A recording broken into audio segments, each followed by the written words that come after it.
United states of আমেরিকাতে একটা conference হয়েছিল। ওই কনফারেন্সটা হচ্ছে পৃথিবীর যত ধর্মগ্রন্থ আছে সবগুলো ধর্মগ্রন্থের 10 মিনিটের আবৃত্তি শোনানো হবে। কয় মিনিট? চিল্লায় বলেন। ওখানে গিয়েছে শ্রীমত ভগবত গীতা, গিয়েছে বাইবেল, ত্রিপিটক, দশাতীর, Veda, Purana, Ramayana, Digha Nikaya, Yahwist, sacerdotal, Talmud, Torah, old testament, new testament, Zend Avesta এবং আল্লাহর কোরআনও কোন। সুবহানাল্লাহ। চীনের প্রাচীন ধর্ম কনফুসিয়াসের পাণ্ডুলিপি গিয়েছে। যারা আগুনকে পূজা করে, অগ্নি উপাসক, আগুন দেখলে নমস্তে নমস্তে গায়, তারাও গিয়েছে। 10 মিনিট করে সময়। এই কনফারেন্সের উদ্দেশ্য হচ্ছে এইটা চেক করা, in order to check which book, which recitation of the holy book is the most excellent recitation ever. কোন বইয়ের আবৃত্তিটা বেশি সুন্দর লাগে। 10 মিনিট করে সময়। সব ধর্মের ধর্মীয় কিতাবের শায়েকরা, গুরুরা, ধর্মনানকরা আর ফাদাররা আর কারীরা বসেছে।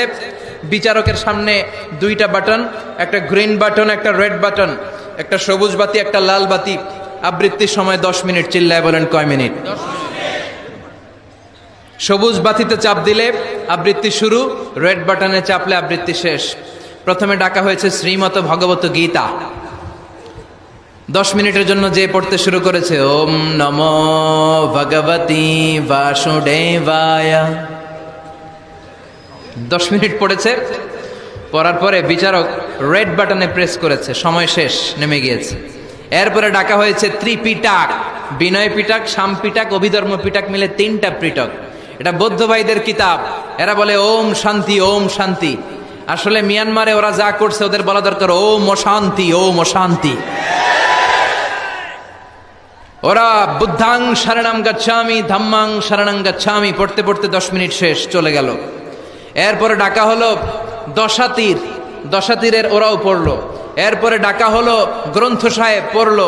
জিন্দাবেস্তা পড়লো 10 মিনিট। এরপরে ডাকা হলো ভ্যাটিকান সিটির পোপকে। গত মাসে পোপ আসছিল না?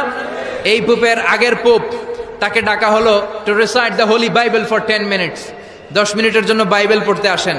উনি এসে ওনাদের বাইবেল পড়ে গেল 10 মিনিটের জন্য। ওনার বাড়ি হচ্ছে ভ্যাটিকান সিটিতে, ইটালির রোমের মাঝখানে স্বায়ত্তশাসিত একটা আলাদা দেশ আছে। ওইখানে শুধু পোপরা থাকে, যারা বিয়ে না করে খ্রিস্টানদের ফাদার, প্রোটেস্টান্ট, অর্থোডক্স আর রোমান ক্যাথলিক, ওরা সেইখানে রাজ্য স্থাপন করেছে। গোটা বিশ্বের খ্রিস্ট ধর্মকে তারা চালায়। তারা 10 মিনিট সব ধর্ম গ্রন্থের আবৃত্তি এবং তেলাওয়াতের পরে সর্বশেষে মুসলমানদের ধর্মগ্রন্থ কোরআন আবৃত্তি করার জন্য ডাকা হয়েছে। এসেছে মিশরের কারি আব্দুল বাসিত ইবনে আব্দুস সামাদ। যারা ওনার তেলাওয়াত শুনেছেন দেখবেন উনি তেলাওয়াত করে আবার সময় নেয়।